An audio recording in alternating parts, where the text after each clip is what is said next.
Ok, yo voy a hacer una introducción al libertarismo, como pusimos en el flyer. Voy a hacer como si acá nadie supiera, ninguno de nosotros supiera nada sobre la filosofía política. Voy a estar desde cero. A pesar de que mucha gente ya conozca muchas cosas que voy a decir, voy a tratar de hacer una pequeña introducción sobre las ideas de la libertad, cómo deberíamos actuar frente a ellas y sobre todo una pequeña experiencia personal que no le he contado en mis videos, no le he contado en mi canal. Pero bueno, ya que estamos acá, pues voy a aprovechar en compartir. Yo era antes estudiante de medicina, no estudiaba ciencias políticas, yo estudiaba medicina. ¿Por qué me cambié? Porque me di cuenta que me encantaba la política, me encantaban las ideas de la libertad, y yo empecé más o menos en el año 2017, 2018, empecé a formarme producto de videos de YouTube. Yo creo que muy pocas personas han sido las afortunadas en que un día te cae un libro del cielo de Bastiat, lo empiezas a leer y te formas. Muy pocas personas nos cae un libro del cielo, la verdad. Siempre escuchamos a otra persona que nos comenta, o en mi caso, yo aprendí de videos de YouTube. Yo no voy a decir que, no sé, en mi casa todo el mundo estudiaba Rothbard y empecé a leer sus libros y me formé. Yo no me formé así. Yo me formé literal. Un día me apareció un video, no recuerdo de quién, de Kaiser, creo que me apareció, 2016, 2017. Y yo empecé así. Y fui muy entusiasta. Fui tan entusiasta que me hizo cambiarme de carrera para seguir, la verdad, las cosas que a mí me importaban. Y eso es algo que les quiero transmitir. Todos empezamos de cero, no tenemos por qué juzgar a nadie cuando empieza, porque nadie nace sabiendo. Yo, la verdad, pero esto es un aprendizaje. A pesar de que yo estoy sacando estas conclusiones, yo no soy como ustedes me ven ahora, en el sentido de que mi pensamiento ha ido cambiando a lo largo de los años. Yo empecé pensando de una manera y siéndole zurdito poco intelectual a todas las personas que no pensaban como yo, que eso estaba mal, en mi opinión. Y después empecé a entender que no todo el mundo sabe de esto. Literalmente la política a veces te abstrae de tal manera que pensamos que todo el mundo está formado, y cuando alguien le dices cuando alguien te pregunta qué es izquierda, qué es derecha, qué es liberalismo, lo miramos mal, sin darnos cuenta. Es algo así, no sé, a mí me encanta dar ejemplos demasiado poco, no sé, me encanta dar ejemplos tipo, por ejemplo, en una relación tóxica. En una relación tóxica, nadie se da cuenta cuando está siendo tóxico, porque tú no dices estoy actuando mal. Muchas veces igual pasa en la corrupción en el Estado. La corrupción en el Estado está tan metida que nadie dice estoy siendo corrupto. Simplemente actúas y no te das cuenta porque el sistema está hecho para ser así.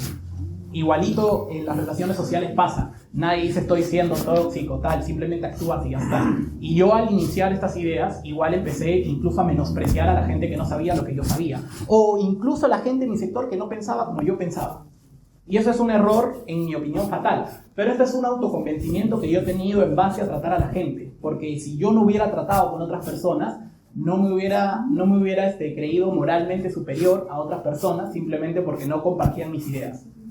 Y esto es algo que quería compartirles antes de empezar.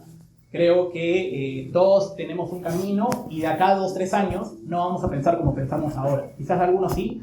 Yo en mi caso he seguido evolucionando. Antes creían en el monopolio de las patentes, ahora no, he seguido evolucionando. Quizás ya no creen en el derecho natural de acá a un año, sino más allá de la ética argumentativa. Entonces yo estoy evolucionando y quiero que esto siempre quede claro.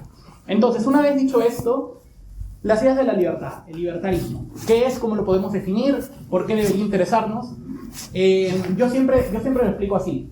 De chiquito, muchas veces nuestras mamás o la persona que nos haya estado cuidando, sus papás, etcétera, siempre nos han dicho que no hagas lo que no te gustaría que te hagan. Esa es una frase desde pequeño. No te metas con nadie porque no te gustaría que te hagan lo mismo. En el libertarismo pasa así. Parte de una premisa muy simple que es el respeto a otras personas, no interferir en su vida, y va desarrollando una teoría política, económica y social.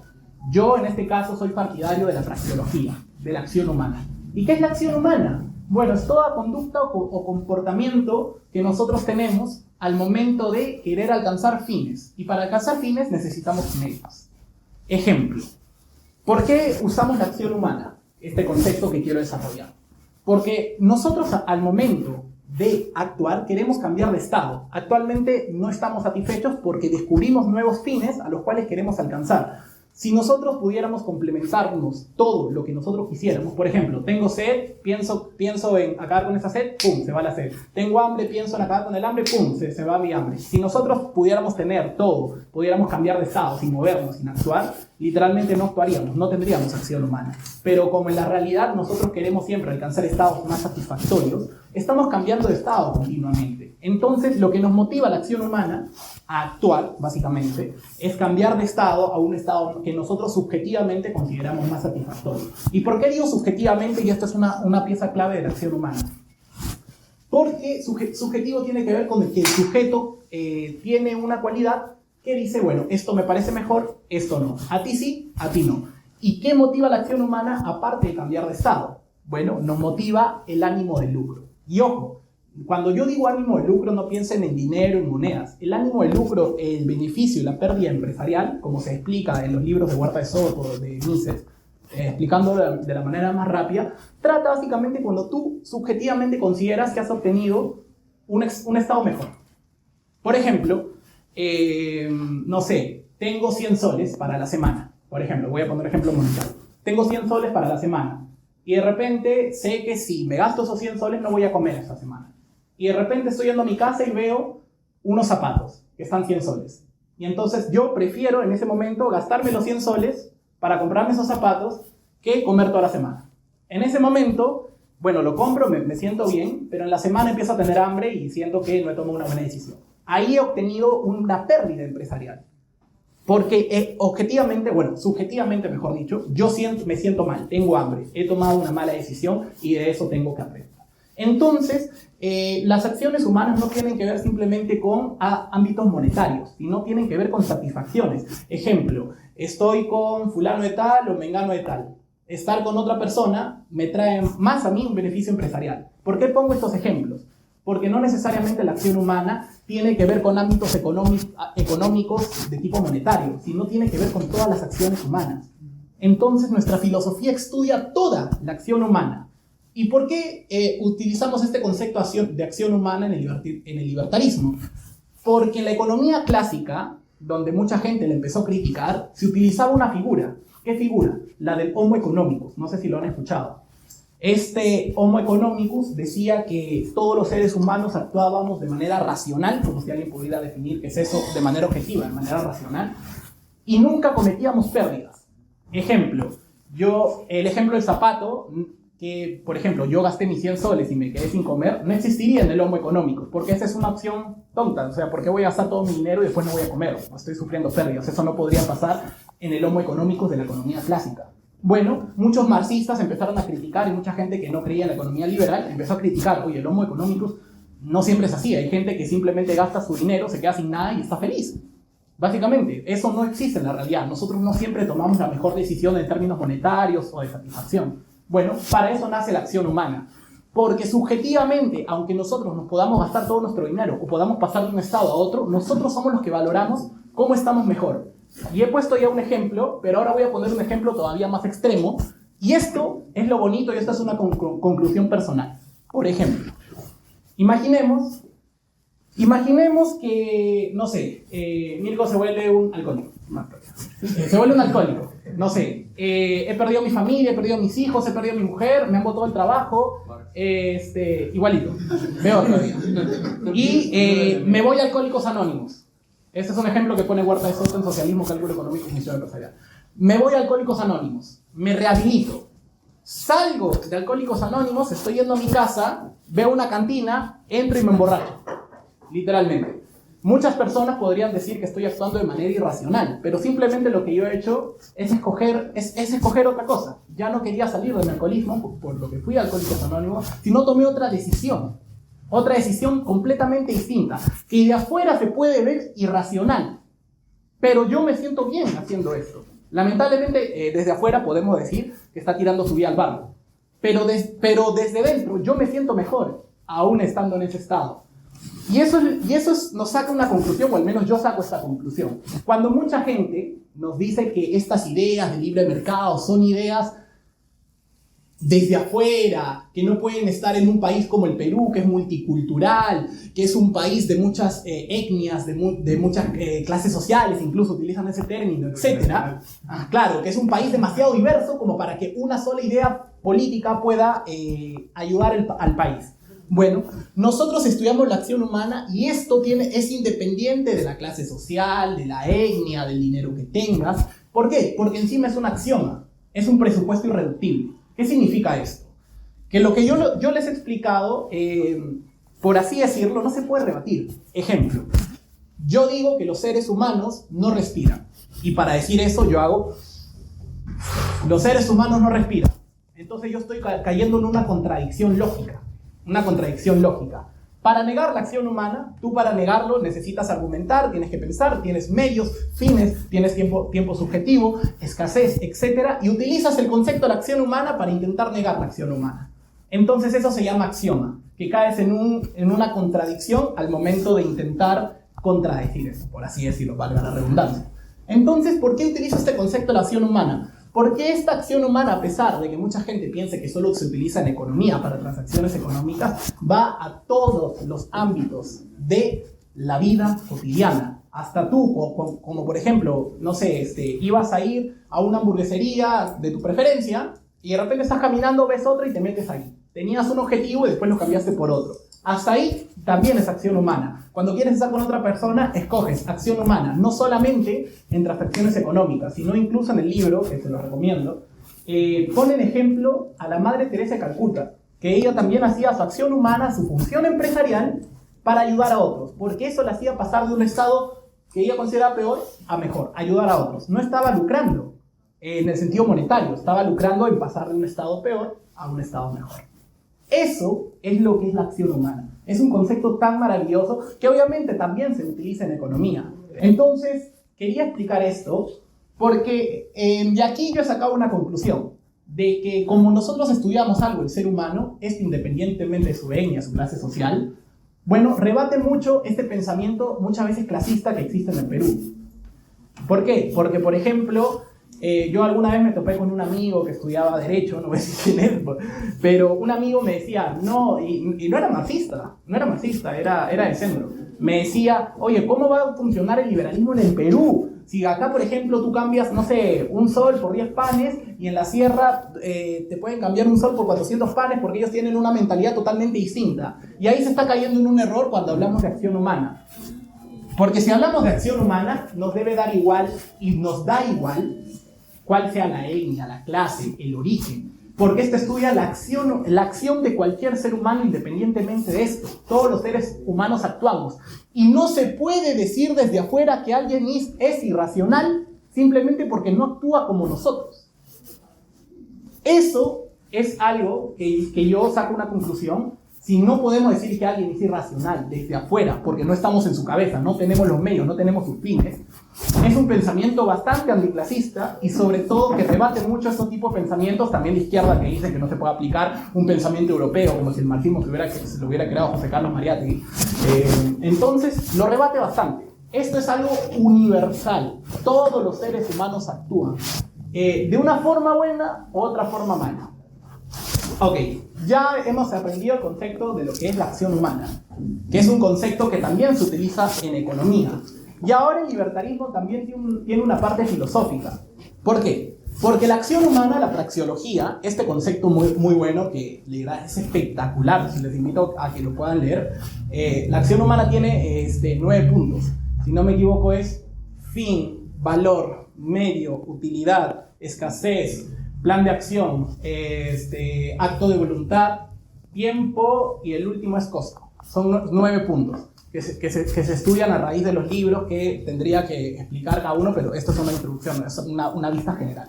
Este concepto de acción humana, de estudiar todas las relaciones sociales, nos da un muy buen punto de inicio para empezar a decir, esto estudia al ser humano como es, no como debería ser. ¿Cuál es otra diferencia con el libertarismo de otras escuelas políticas? Que nosotros estudiamos al ser, no estudiamos al cómo debe ser, al menos en relación de la acción humana. Esto solamente estudia el ser. El ser humano es así, medios, fines, utiliza lo mejor que él cree, tal.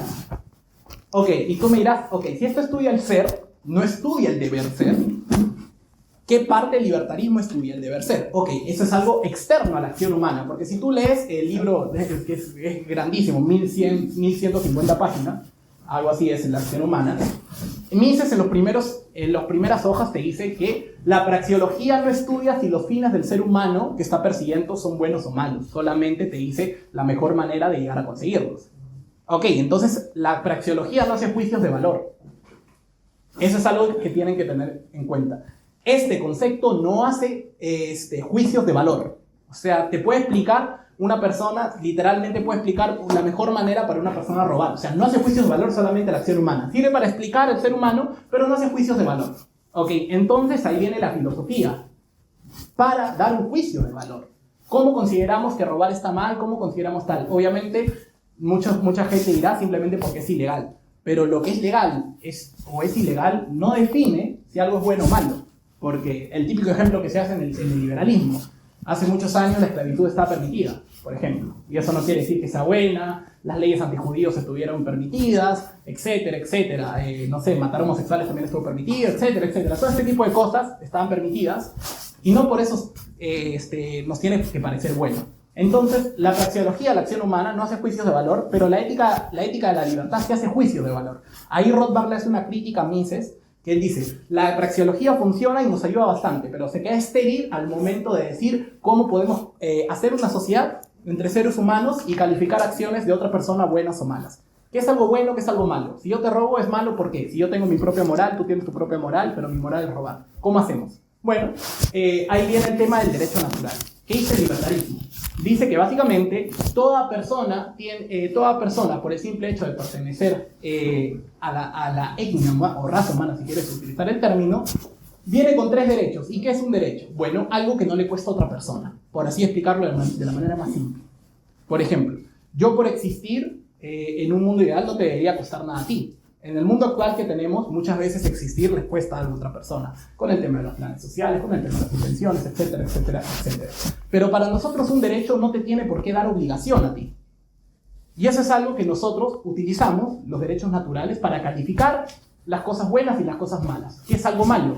Cuando alguien invade los derechos naturales de otra persona. Derechos que vienen impresos en nosotros mismos y que nadie nos debería poder tocar. Y si alguien lo toca, bueno, ahí está el tema de la seguridad, la ley. Por ejemplo, nadie me puede violar, nadie me puede matar. Y si alguien lo hace, porque no sigue este tipo de normas, bueno, ahí está la ley y otro tipo de objetivos. Y otra cuestión para que mucha gente me pregunta, ya sea en mi canal de YouTube o en otro tipo de medidas, me pregunta, ok, Mirko, está muy bien, tenemos la praxeología, tenemos la filosofía, pero ¿cómo articulamos una sociedad? ¿Cómo hacemos para que una sociedad funcione? Existen 3 maneras que el libertarismo propone para que la sociedad sea mejor. ¿Cuál es la primera? Las instituciones.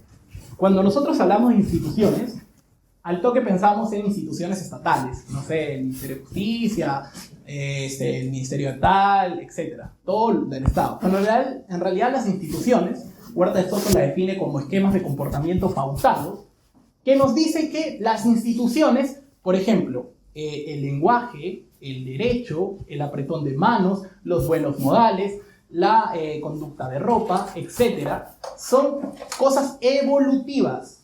¿Qué quiere decir esto? Que los comportamientos pautados los desarrollamos en sociedad. Y el mejor derecho, la mejor conducta se desarrolla mientras interactuamos con otras personas. Por eso, por ejemplo, se pone el ejemplo de Cicerón. Cicerón decía que el derecho romano era mejor que otros derechos, que el sistema de derecho romano, porque el sistema de derecho romano no había sido creado por una sola persona, sino que había sí ido evolucionando por la propia sociedad y por los muchos gobernantes que vinieron después. En cambio, el derecho de otras sociedades era ideado por una persona. Este es mi código moral, estas son mis reglas y las aplico. En cambio, estas son instituciones que van evolucionando. El habla ha evolucionado, las relaciones amorosas han evolucionado, el dinero ha evolucionado, el matrimonio ha evolucionado. Todas estas son instituciones y nos ayudan a convivir en sociedad. El tema de las instituciones, ese es primero. Luego, segundo, está el libre comercio. No sé si alguien, esto me gustaría saber, ¿alguien escuchó el nombre de Richard Cobden? Richard Cobden. Ok, perfecto, entonces me sirve mejor. Richard Cobden, un gran liberal del Reino Unido, es recordado, ¿por qué? Porque después de la época de Napoleón y todo esto, Inglaterra con Francia habían quedado muy mal, muy mal. Y Richard Cobden tenía mucho aprendizaje de Frédéric Bastiat, que es un liberal francés de la época, del siglo XIX. Okay. Richard Cobden lo que se dio cuenta que el libre comercio ayudaba a que no hubieran guerras, conflictos, porque la gente tarde o temprano se daba cuenta que era mejor comerciar con el prójimo que entrar en guerras. Entonces, si ya tenemos, las instituciones que ayudan a la convivencia, pero eso no es suficiente. Luego está el tema del libre comercio. Mientras más dependemos del otro para satisfacer nuestras necesidades, es menos probable que lo ataquemos. Entonces, ahí tenemos dos. Entonces, Richard Cobden agarra y se reúne con la monarquía inglesa, se reúne con los gobernantes franceses y le dice, ¿por qué no hacemos un tratado de libre comercio entre ambas naciones y así evitamos la guerra que otra vez va a suceder? Y Richard Cobden logra ese tratado. Entonces, por eso están recordados. Es más, muchos historiadores le dicen que es el mayor liberal en temas de relaciones internacionales. Literalmente, Cobden evitó una guerra. Él y su compañero, que ahorita se me va el nombre, pero él andaba siempre con un compañero que ahorita el nombre se me va. Pero Cobden logró eso, logró evitar una guerra simplemente con el libre comercio. Entonces, para articular una sociedad como lo pinta el libertarismo, tenemos dos instituciones, libre comercio, y luego queda lo tercero. Ya, Mirko, tenemos las instituciones que nos van a ayudar a tener comportamientos pautados en la sociedad. Segundo, tenemos el libre mercado que va a reducir todavía más las probabilidades que alguien me ataque simplemente porque tiene otra moral. Está lo tercero. ¿Qué es lo tercero? Bueno, está la ley, básicamente. Está la ley, que puede ser, para que sea minarquista puede ser pública, o para los que somos anarcocapitalistas puede ser ley privada, organismos privados, libre comercio, entre empresas de seguridad privada, etc. Llámalo como quieras, está la ley. Para la persona que viola los derechos de otra persona, está la ley, básicamente.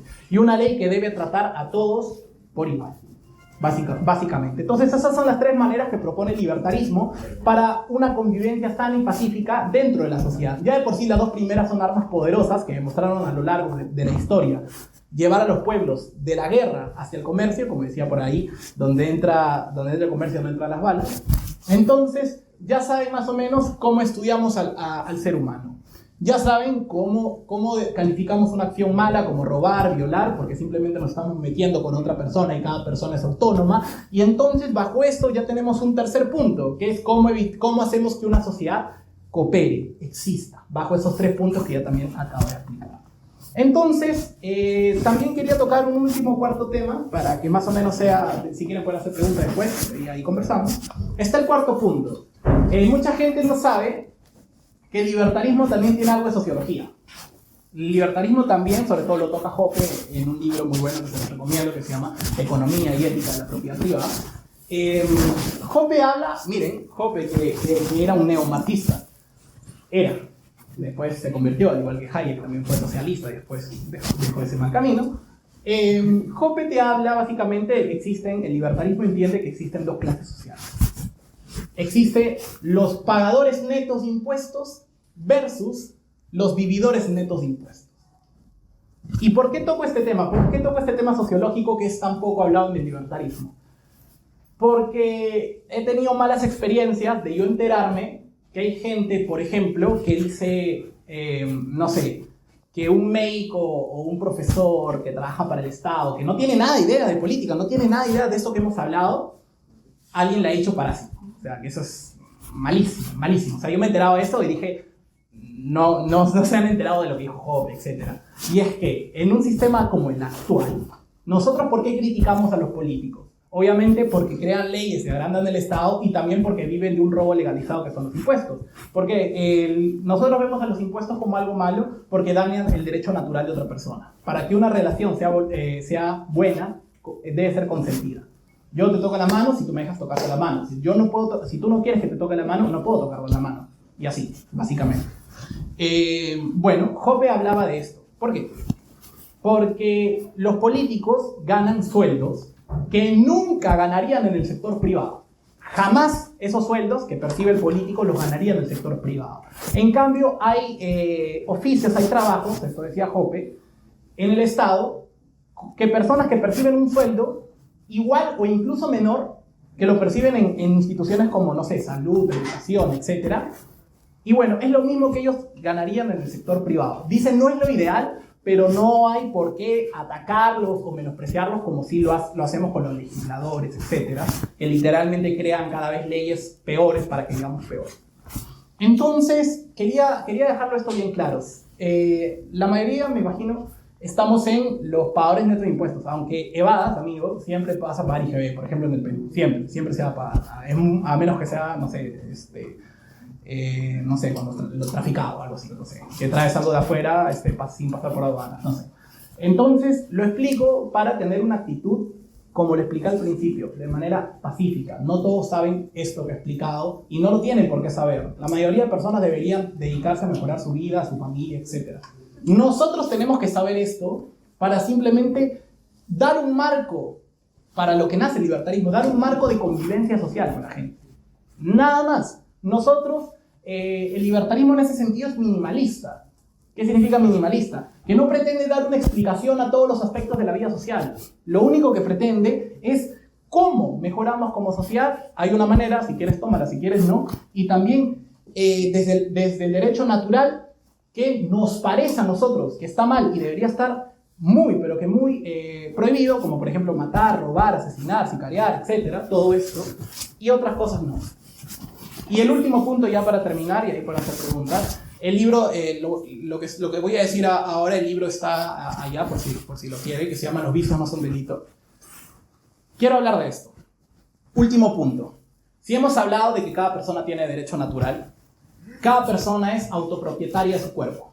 Yo entiendo que esta idea, por ejemplo, la gente más pegada a la religión, yo soy católico, por ejemplo, pero no estoy tan pegado de esto, yo creo que cada persona es dueña de su cuerpo. Hay otras personas que entienden que el cuerpo es de Dios y no podemos hacer lo que queramos con él, ¿no? Por ejemplo, yo tuve un debate hace poco con una persona X, sobre si el cuerpo era nuestro o era de Dios, etc.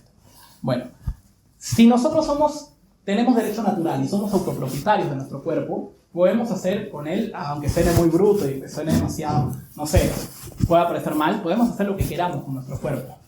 Las valoraciones que podamos tener sobre otras personas las podemos hacer. Podemos convencerlo de que no lo haga. Por ejemplo, no sé, a mí no me gustan los tatuajes, por ejemplo. Yo no me tatuaría. Si otra persona lo hace, chévere, porque es su cuerpo. Pero yo no lo haría. Y de repente una persona que yo conozco, amo, se va a tatuar y yo le diría, no lo hagas, y le explicaría. Lo podría incitar a que no lo haga, con todas mis fuerzas. Podría molestarme, ser cargoso, pero no puedo agarrar una pistola y decirle que no lo haga. O no puedo encerrarlo en mi casa o en su casa y decirle que no salga a hacerlo. Porque ahí estaría imponiendo mi visión. Ahí, por ejemplo, Spooner, en este libro, define que es un vicio y es un delito ya para finalizar. Básicamente dice que el vicio es un acto que realiza el hombre para dañar su propia propiedad, o sea, su cuerpo o lo que produces con tu cuerpo. O sea, no sé, si yo tengo una empresa y voy y rompo todo, eso es un vicio.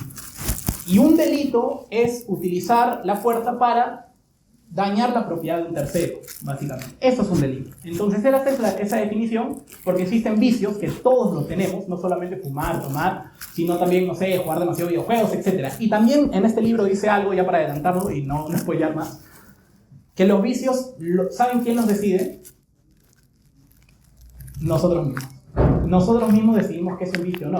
Porque de repente yo me puedo tomar, no sé, 3 vasos de cerveza, como 8 horas, y puedo dar una conferencia normal. Pero de repente otra persona se los toma y cae rendida. ¿Por qué? Porque cada persona define que es un vicio. Como explicamos ahora, que la acción humana no podemos decir afuera que un comportamiento es irracional. Entonces, eso, muchachos. Bueno, eso es un libro que recomiendo bastante, Los vicios no son delito. Pero lo explicaba para más o menos la autoposesión del que habla el libertarismo. Y esto es algo que, esto sí, para finalizar, nos convierte en mejores personas. Yo siento que esta filosofía me convirtió en mejor persona. Yo antes, la verdad, que era una persona demasiado obsesiva con que otras personas vivan como yo vivo. Porque yo pensaba que mis valores eran moralmente superiores al resto. Y siempre, quizás, no por tema de dinero, clase social, etnia, etc., miraba así. Sino miraba, entonces no sé, yo me voy a tratar, miraba así. Esta filosofía me hizo más humilde en ese sentido. Entiendo que cada persona tiene sus fines, tiene sus medios, y cada persona hace con su vida lo que ellos creen que es mejor para ellos. Entonces, esto me hizo ser mejor como hijo, incluso como enamorado muchas veces. Me hizo ser mejor como amigo. Y me hizo entender que, obvio, somos seres humanos, nos vamos a equivocar. Muchas veces podemos pasar por el derecho del otro porque nadie es perfecto. Pero, gracias a esto, trato de hacerlo lo menos posible. Entonces, bueno, hasta aquí la conferencia, pueden hacer preguntas y aquí nos ponemos a charlar y todo, y después vamos a hacer networking. Muchas gracias.